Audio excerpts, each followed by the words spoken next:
Stop crimes against our children.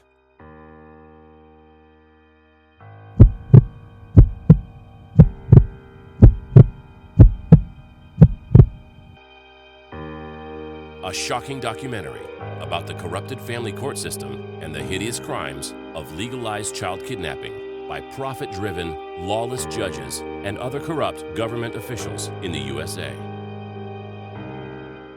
Whenever one of the parents takes a child out of the jurisdiction without authorization of the court that granted the sole or joint custody, or violates any international terms or treaties of a valid court order, that is considered as international parental child abduction.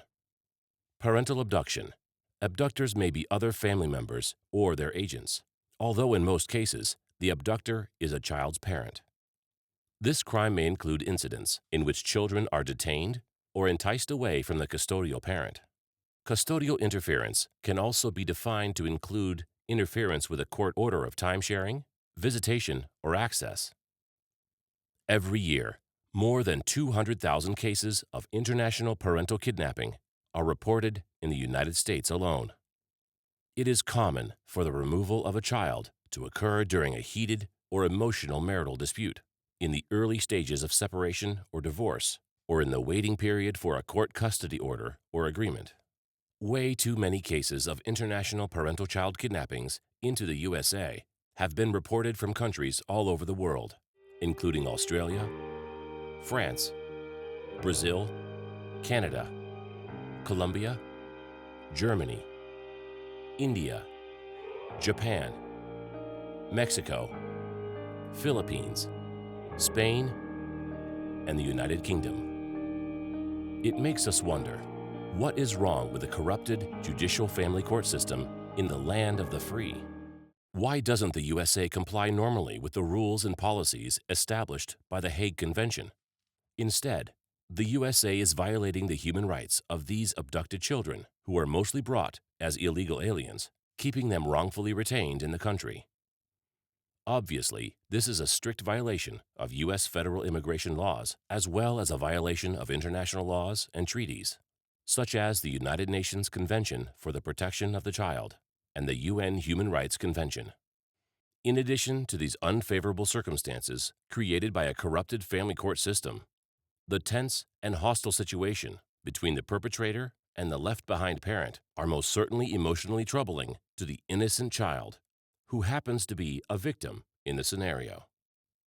Kidnapped children are at high risk for long-term psychological disorders, including anxiety, eating disorders, nightmares, mood swings, an adverse or mistrustful attitude, social withdrawal, alienation, hopelessness, a chronic feeling of disaffection, sleep disturbances, and aggressive behavior. As adults, child victims of international parental kidnapping may struggle with identity, relationship, and family issues.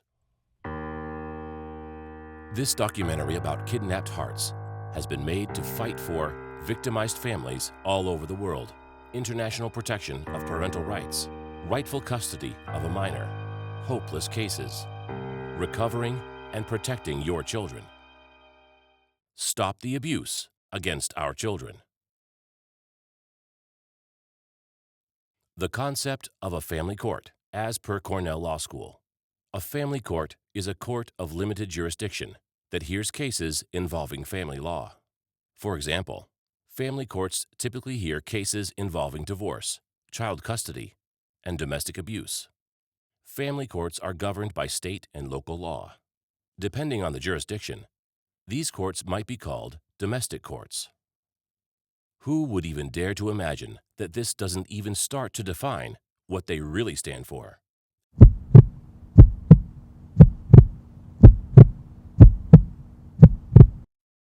It's always a big surprise for the people who are new or have no idea of how the U.S. family court system really works, to realize how brutal and corrupt the entire system truly is.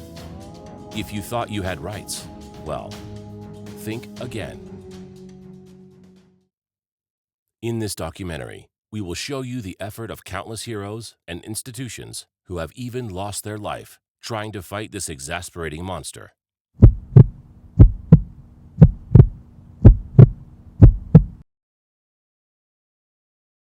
Most family courts across America are being run by hardcore criminals today, and the public has no clue.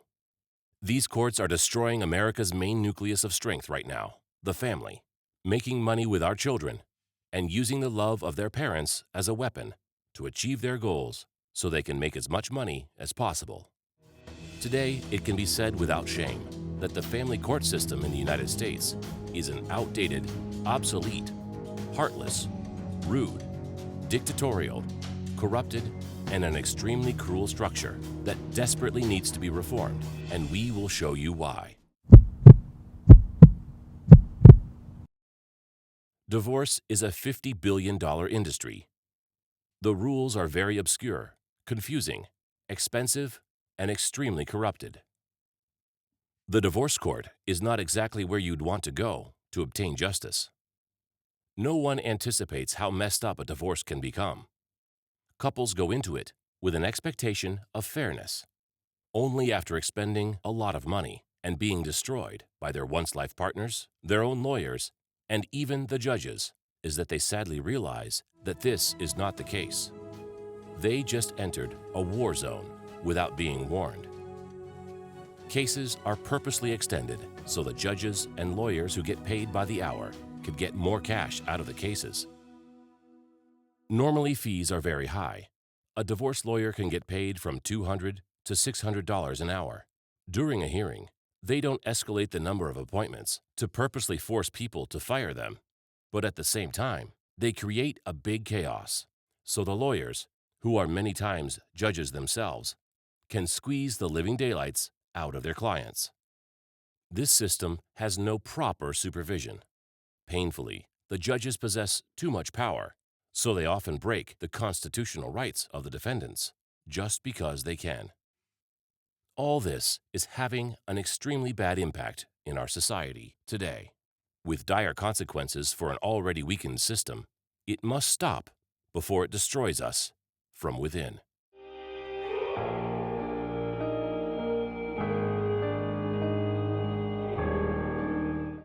If someone, somehow, somewhere, stole your children or your child from you, what would you do?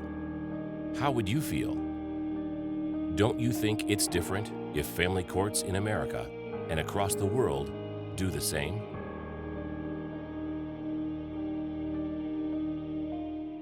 Violence against children.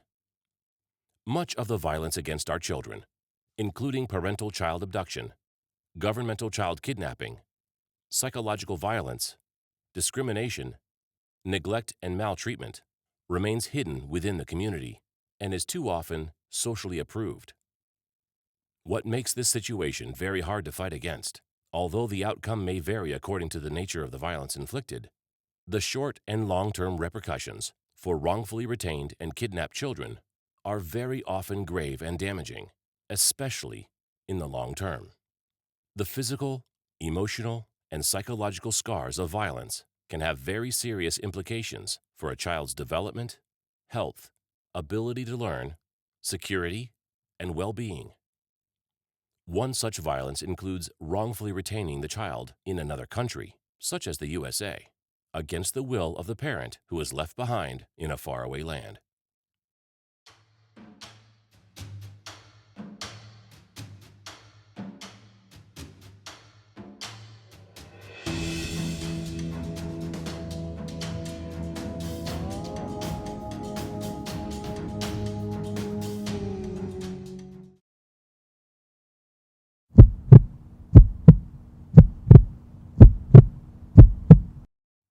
Historical statistics on adoption in the United States, plus statistics on child population and welfare, compiled by William Robert Johnston, last updated the 15th of October, 2016. Introduction. Two tables are presented. The first summarizes adoption and foster care statistics for the United States from 1940 to the present. The second provides an assortment of data related to United States child population, births, and child welfare. As we can see here in these historical statistics, adoption is also a very lucrative business. That's one of the areas where CPS makes a lot of money. In the United States, Adoptions can be either domestic or international. There are two types of adoption agencies, private and public. There are a lot of children, many in foster care, who are in need of a stable, caring home. Foster care system. The American foster care system facilitates grown-ups to have custody of minors who, for some reason, can't live with their parents nor relatives. All this injustice can and should be stopped as soon as possible. We all must work together to stop hideous crimes. Family courts, especially in the USA, need to be seriously reformed. We must support the courageous people and institutions out there that are bravely fighting against this extremely corrupted system.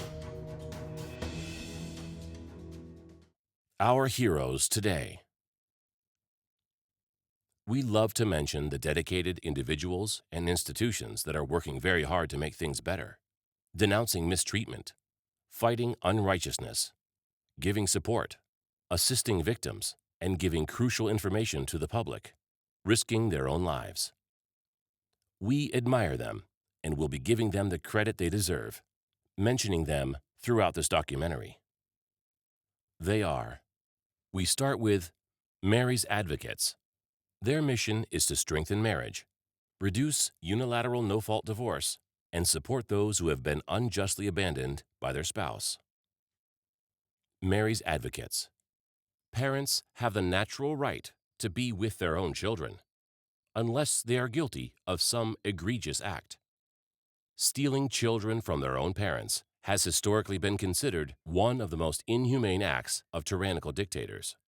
Slave owners sold the children of their own slaves to other men. Today, we are appalled by knowledge of such inhumanity. Bay McFarlane, Mary's Advocates. Fathers for Justice was founded in the UK by Matt O'Connor, a marketing consultant. The stated aim of Fathers for Justice is to champion the causes of equal parenting, family law reform, and equal contact for divorced parents with children.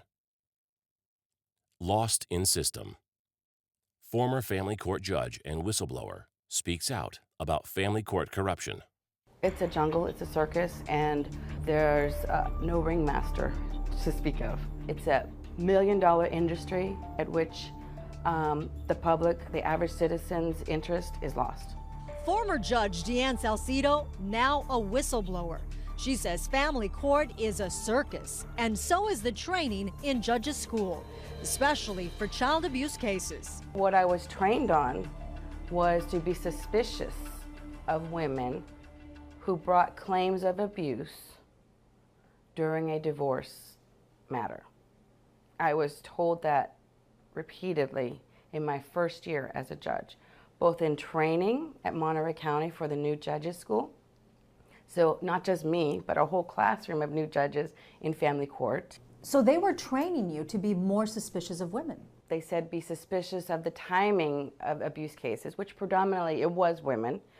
And their mentality was you have to make sure that they're not just trying to be bitter because the husband or the boyfriend has moved on or brought a new girlfriend into the scene. How did that change you? How did that change how you ruled? Well, I have to admit, I can think of one case in my first year that I made a mistake on, and that mistake continues to haunt me. That case? Joyce Murphy's custody dispute. Murphy told Judge Salcedo that her husband was sexually abusing their daughter. Salcedo didn't buy it. She gave custody to the father, Henry Bud Parson. I was following that be suspicious of the timing of abuse claims mantra that I was trained on. Years later, Parson was convicted of molesting 2 preteen girls, his daughter's friends. It hurts my heart right now talking about it. It's the thought of one child having to suffer another day, let alone for more years, and then another child was molested. But at the time I made that decision, I could not have been a judicial officer more than 6 to 9 months. And I had the benefit of less than 40 hours of family law training, none of which included how to investigate child sexual abuse claims.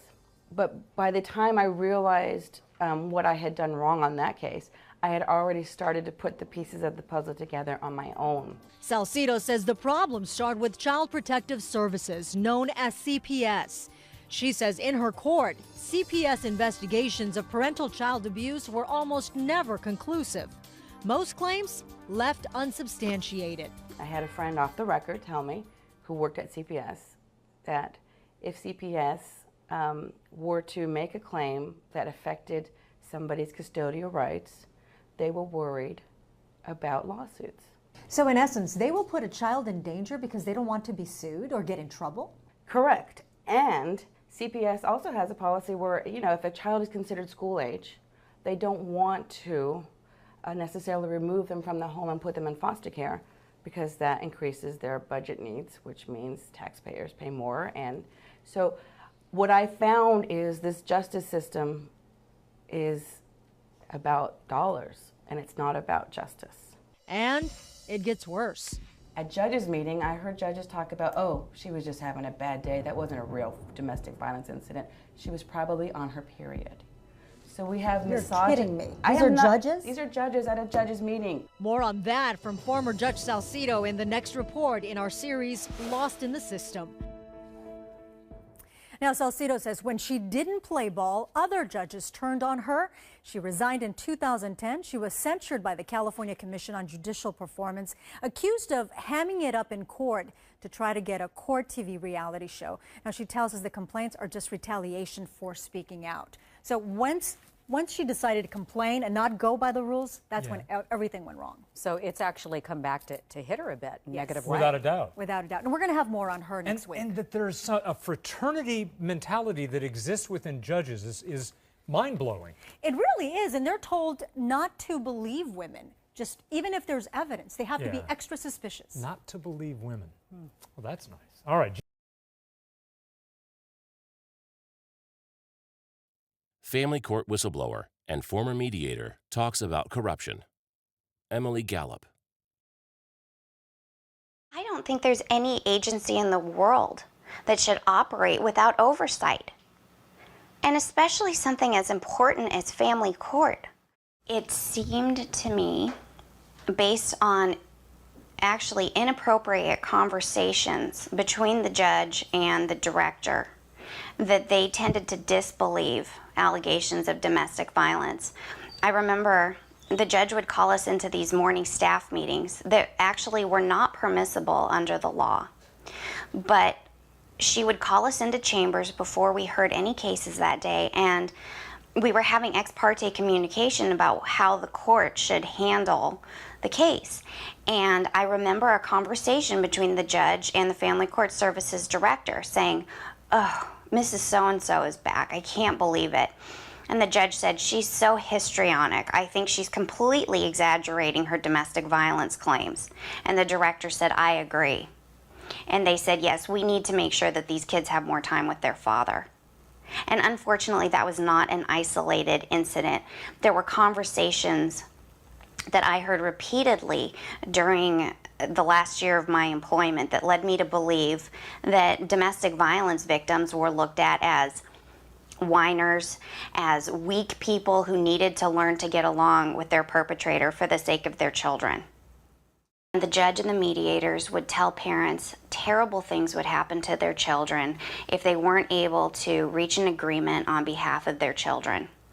The judge and her predecessors held up a picture of a young man and would yell at parents in the courtroom, "If you two can't learn to get along, your kids will end up pregnant, on drugs, or like this young man who committed suicide on the day that his parents went to court and failed." I was so distraught at what I was being asked to do, because I felt like I was in a position where I had to either protect my job and myself and my family and our income, or to protect the families I was working with. And it's put me through hell. I went out on stress leave.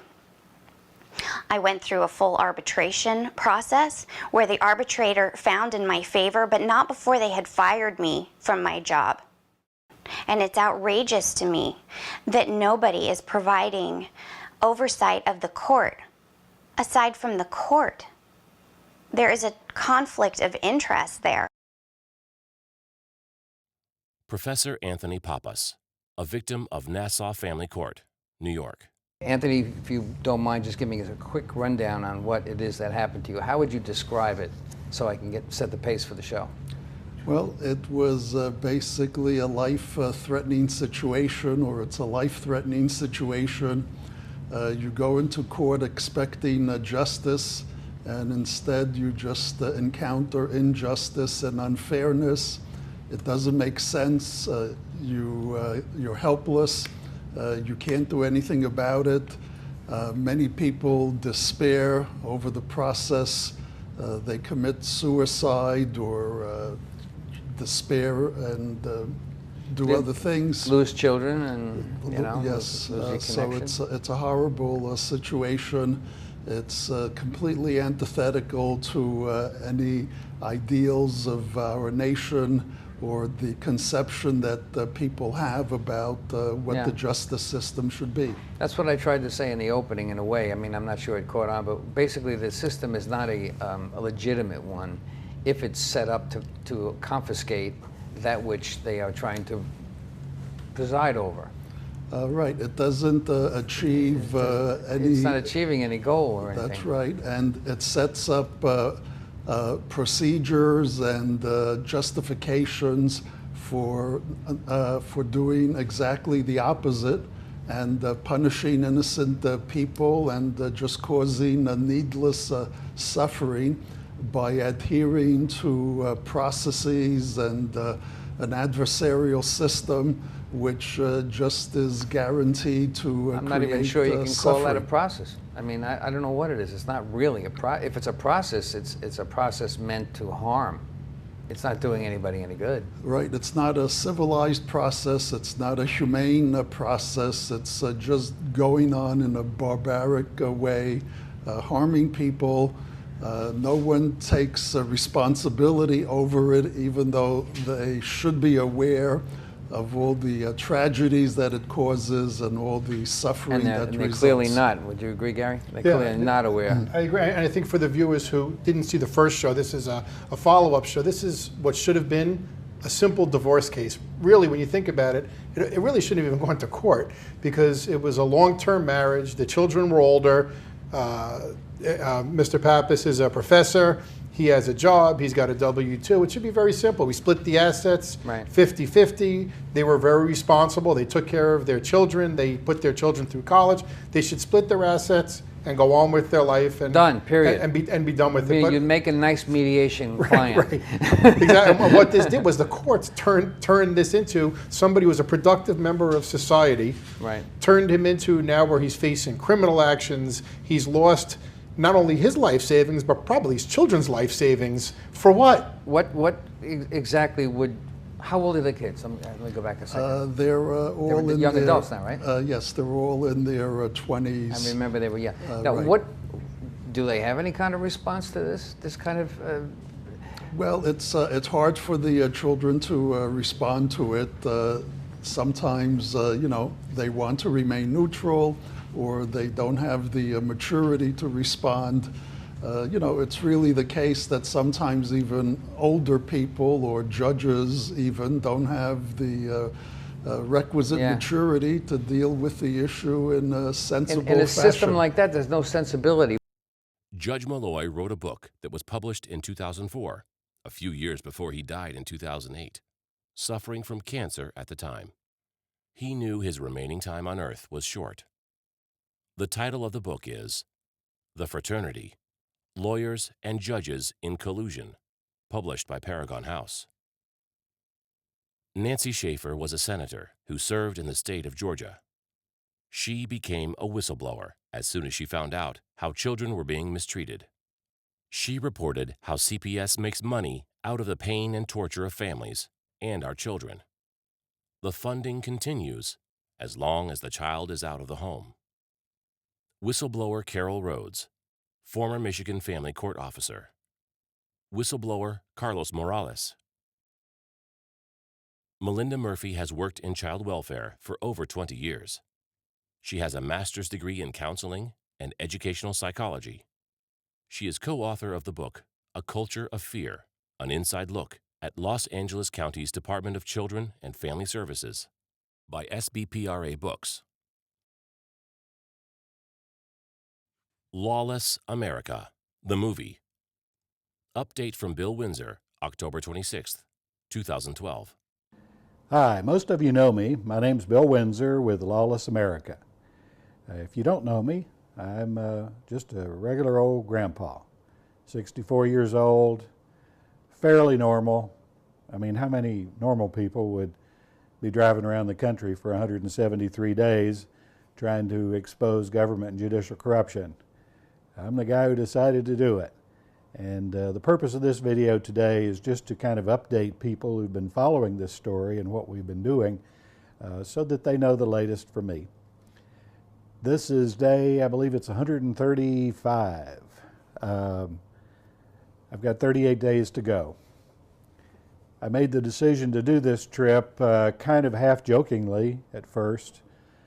After discovering rampant judicial and government corruption in America and coming in contact with tens of thousands of victims like myself, I jokingly said if I had to, I would drive around the country until I met 1 million people and convinced them this problem was real. Then I learned the power of a camera when doing petitioning down at the Atlanta courthouse, Fulton County Courthouse in Georgia. It pulled quite a few more people than if we were just there getting petitions signed, seeking honesty in government. So I joked at a subsequent radio broadcast that I do and said, you know, I guess if I traveled all 50 states, I should take a camera. So here I am. I left on June 14th. The trip ends the first week in December of 2012. I've driven over 17,000 miles. I've interviewed at this point over 1,200 people, and I'll probably interview 2,000 people before it's all said and done. I've visited 39 states. I have 11 states to go. I'm speaking to you today from Austin, Texas, just one of the many stops, one of the capitals, and I'm visiting every state capital. This started off as a project. It very quickly became a mission. I mean, my mission was to complete this, to film at least one person in every state. But it's funny how things go. By the time we had a person from the 50th state on our list, which happened to be Delaware, was the last state we got someone to commit from, I had 300 people on the list. Blinked my eyes and it was 400, and then it was 600, then it was 750. And when I printed the material to go on the side of my car, it says, the movie asks the question, can 750 nobodies save America? Well, now it's almost 2,000 nobodies. And I'm proud to be a nobody. We're people who don't have any power. The power in our government today rests in less than 1%. So we're the 99%, and we're nobodies, at least in terms of power. And the purpose of the movie and the movement, which has now become a revolution, is to try to save America. And we can do it. The 99% at the ballot box, we can save America. We can do what's necessary to get our country back, but it's going to take quite an effort.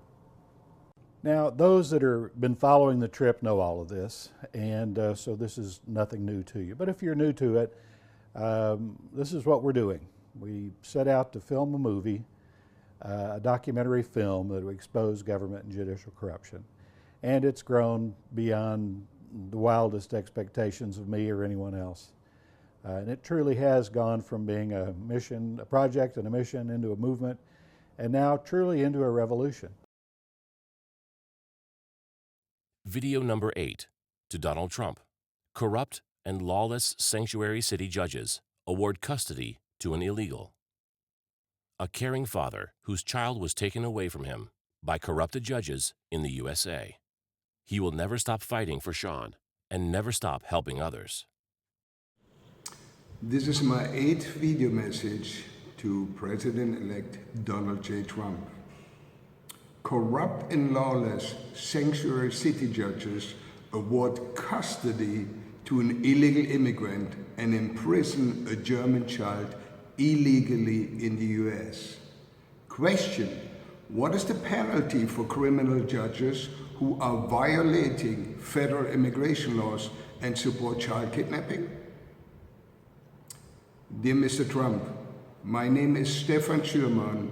I'm the father of Duke Sean Schuermann, who has been held hostage in your country by corrupt judges who abuse federal immigration laws. I am in desperate need of your help. The American people have elected you because of your strong position on numerous national and international issues. One of these issues was your stance on illegal immigration in the United States. As you know, illegal immigrants are bad for any country. If you look at my native country, Germany, illegals have flooded our borders, have raped our women, and keep numerous innocent German citizens in fear of their safety. However, this is not a new phenomenon. The United States has their own problems with illegals. From those flooding in through the broken southern borders to the illegals that come in from other countries, the US system may be the most broken in the world. I have heard stories of countless deaths in the US at the hands of illegal immigrants. What do US cities do to stop them? They do nothing at all, as you know. Sanctuary cities provide a safe haven for them to stay and commit crimes against the innocent. I know your stance on sanctuary cities, and I know you will be tough on illegal immigration. This is why I'm reaching out to you for your help. My son, Duke Sean Schuermann, has been kidnapped by his illegal alien Filipino mother. While neither I nor his mother are US citizens or legal residents, the Florida court wrongfully granted custody to the mother, an illegal. Logic? Common sense? Corrupt system? Well, you be the judge. While I had visitation rights, my E2 investor visa was already expired. So I wanted to respect US law and self-deport because I do not believe in illegal immigration and it shouldn't be encouraged. Further, I needed to go back to my legal domicile, Marbella, Spain, to file my The Hague petition for the wrongful retention of my child. However, Judge Mary Koch-Poulsen, Judge Michael A. Flowers, and Judge Margaret Casey Rogers in the Florida courts encouraged me to stay illegally. I felt this was wrong and I left the US to file my The Hague petition for the wrongful retention of my child. Because of me leaving, following the laws of the land, I have now apparently lost my custody rights and any contact with my son, who is an illegal child in the US. Does that make any sense to you, Mr. Trump? It's almost a joke if it wouldn't be so sad. In fact, these corrupt judges and the courts will not allow my son to be deported and to live with me legally in Spain, even though Duke Sean Schuermann is also illegal in the United States. These lawless judges prefer he stays with his illegal mother in direct contravention of Article 3 and Article 5 of the The Hague Convention and in direct violation of federal immigration laws. My illegal alien wife gets to stay in the US illegally, has kidnapped my child, and the US courts do not seem to care. In fact, they have encouraged illegal immigration and aided the mother to commit further criminal acts, from my experience. While I have reached out to the US Justice Department and every other relevant authority and person imaginable, this corrupt Obama administration has remained deaf to my request. No one seems to care about sanctuary cities and a policy that allows someone like my wife to kidnap my child and keep Sean away from me. No one seems to want to reward someone who deports themselves from a country because by staying they would be breaking the law. I followed the law and I was punished. Now an illegal, law-breaking woman has my child and I want him back. It is my right and I can provide a better life for my son Sean than his illegal mother and the convicted criminal boyfriend, Jonathan Lynn Tedrick, she's living with. Today, I respectfully petition you and ask for your help in getting my son back.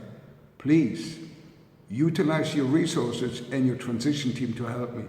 I would be forever grateful and would go to the ends of the earth to tell how Donald J. Trump truly cares about people and stands behind the policies that got him elected. Thank you, Mr. Trump. Respectfully yours, Stephan Schuermann, a loving father fighting for liberty and freedom of his child. Long Island's Family Courts Channel, attorney Judith Powell and Dr. Carlos Rivera talk about problems with Long Island's family courts. Hi, I'm Gary Jacobs, and welcome to another edition of Long Island Backstory. Today we have Dr. Carlos Rivera on our show. We've had Dr. Rivera on the show several times talking about his case and what went wrong. But today it's going to be a little bit different. We have with us his attorney, Judith Powell of Jericho. And Carlos has sort of made this his life's mission to bring awareness to parental alienation and what's wrong with the system to try to prevent what happened to him from happening to other people. And now we're going to get the perspective from his attorney to see what went wrong in his case to hopefully prevent other people from going through the same problems. And then we're going to talk about where he's at right now and about getting his life back on track. So welcome to the program, Thank you very much. Judy and Dr. Carlos. First, I just want to recap just really quick for the people who haven't seen the case on Dr. Carlos, which they can find on Facebook. He had a marriage several years, got divorced, signed a ridiculous agreement under duress, where there was this amount of child support and spousal support that he couldn't possibly maintain. But because he wanted to do the right thing, or he thought was the right thing by his family, he took the advice of his attorneys and signed the agreement to get it over with, figuring, okay, I'll do the best I can. He did the best he can. Some years he paid over $100,000 in a year, but still fell short because he couldn't pay approximately 85% of his pay, and ended up being sentenced to 6 months in jail. That's the very, very short version of what happened. There's plenty of other shows out there you can that you can see to see what happened. So let me ask Judy, because Judy is the first person.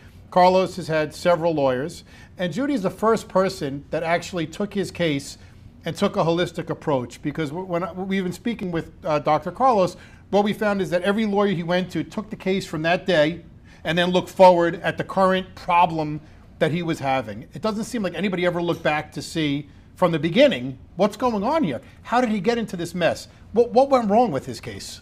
I think part of what went wrong was, like you said, the other lawyers had not gone back to day one. And in order to understand a case, you, in my opinion, have to start what happened on day one. You have to look at all those documents, and I always feel you need to know your client's case very well, or else you're walking into court and you're arguing just what someone else argued. There's nothing new. Go back to day one, understand the whole case history, and that brings you to today. And I've spoken with Dr. Rivera about that. It's like treating a medical patient. You just can't look at what the other doctor did. You have to go back to what happened with this patient's condition. The same way I'm looking at his case from day one, and I started to see all these things that went wrong, and everybody just kind of went off what the last person did and never went back to the beginning.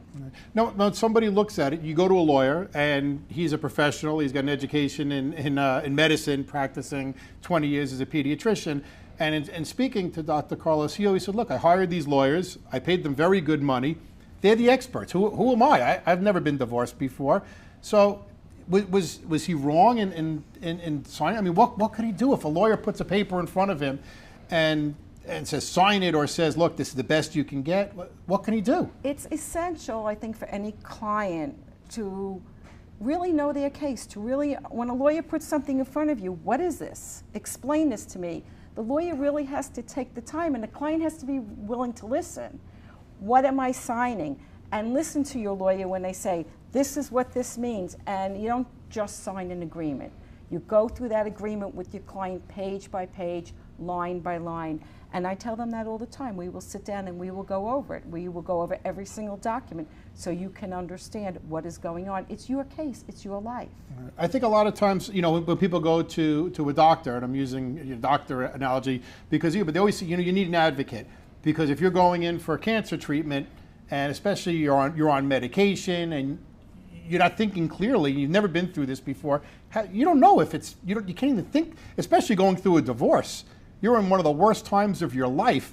You don't even want to talk about it. So I think it's a difficult, and I'll let Carlos comment on that. If I could, I think that, Judith brought up some big points that I wanted to go over. One of the first things is that, you know, like you said, I have my expertise and attorneys have theirs. So when I went to this position, you're already frightened, you're nervous. And, you know, one of the analogies I think is like, I wouldn't expect people to come to my office and to understand how to treat their own ailment. You know, and in some cases, if I had something serious, God forbid, cancer, something like that, I wouldn't know how to treat it. Nor would I just say, if a doctor told me, okay, well, take 4 aspirin 3 times a day and you'll be fine. It's like, really? Okay, let me move on. So with this, I had the faith of a child, and the attorney's like, listen, this is emotionally horrible. There's quite a bit going on. What do I do? And to go from there, one of the points that Judith had brought forward was that every attorney that I've had 5 attorneys, and each one starts with, did you have a lawyer when you signed this? And it's like, yes, I did. Actually, my attorney wrote this. And then they usually start off with, well, if I was representing you, this would have never happened. And I was like, okay, well, I can't fix what happened. What do we do from this point on? And everyone just had this shrug their shoulders kind of approach, like, well, let's try this, let's try that. And I was relieved when I first met Judith in her office, in that she actually dissected it and went back. So my life has been a series of like, well, something must have happened because, look, you ended up in jail and this, that, and the other thing happened. And when you look back, it really needed to be handled properly from the beginning. And that's one thing that I try to explain to people now, like, you really have to ask what's going on. Like you said, your attorney has to be willing to speak with you and explain things to you, so you don't end up in these positions where, like, my God, like, how did I get here? But Julie, does the judge have any responsibility? I mean, I looked at his case. I'm not a lawyer. I said, there's no way this guy could pay this. So does the judge have a responsibility, or they say, you got a lawyer, I'll sign off on whatever you want? Do they have a responsibility? The unfortunate thing is, in the area of law, where medicine and law is very different. In medicine, there's specialties. You're a pediatrician, you're an obstetrician. In law, we don't necessarily specialize. We go to law school, we graduate, and we say, except for with very few exceptions, this is what I want to do, or I'm going to do this. And I could practice 50 different kinds of law, and whereas he's a pediatrician, he can't be an obstetrician, he can't be a dentist. So the judges, they have 2 lawyers. It doesn't matter if it could be 2 real estate lawyers. As long as there's the names of 2 lawyers on an agreement, I don't think they really look at it. Okay. I do think that there is a judicial responsibility, but I don't think there is. It's done that way. Because as a layperson, I would say, going into it, you know what? And he's saying, I'm a good guy. You know, I love my children. I took care. I have a great practice. I'm a hard worker. I supplied for my. Nothing bad's going to happen to me. He wanted to take care of his children. And I think you go into that thinking that the judge isn't going to let anything bad happen to me. The right thing happens. But the right thing doesn't always happen in family court, does it? Unfortunately, it does not happen. And I really wish there was a way that things were run better in the family court system in Long Island and, you know, the 5 boroughs, which is where I've experienced. But it's just not run very well at all, and people are not treated properly. Clients, litigants are not treated well sometimes, and again, the judges and the support magistrates, whoever are in charge of the case, are often not very knowledgeable. And the same thing with the matrimonial part of Supreme Court. It's where we get the newest judges. If a judge is elected to the Supreme Court, they're almost always going to start in the matrimonial part. Okay. And then when they have a certain amount of experience, they get out of that, might be 1 year, 2 years, 3 years, and they move as fast as they can to the whole rest of Supreme Court, which incorporates everything else but matrimonial. So whereas they established this IAS system where you're supposed to have one judge through your case, we can have one, we can have two, we can have three, we can have four. You can go through many different judges, and they come and go within the matrimonial part. It's almost that the newest judges, the least experienced judges, are the judges doing divorces. Which is crazy. Bill Bowen was a firefighter and former federal investigator. He became a filmmaker, denouncing the corruption within CPS agencies in the USA.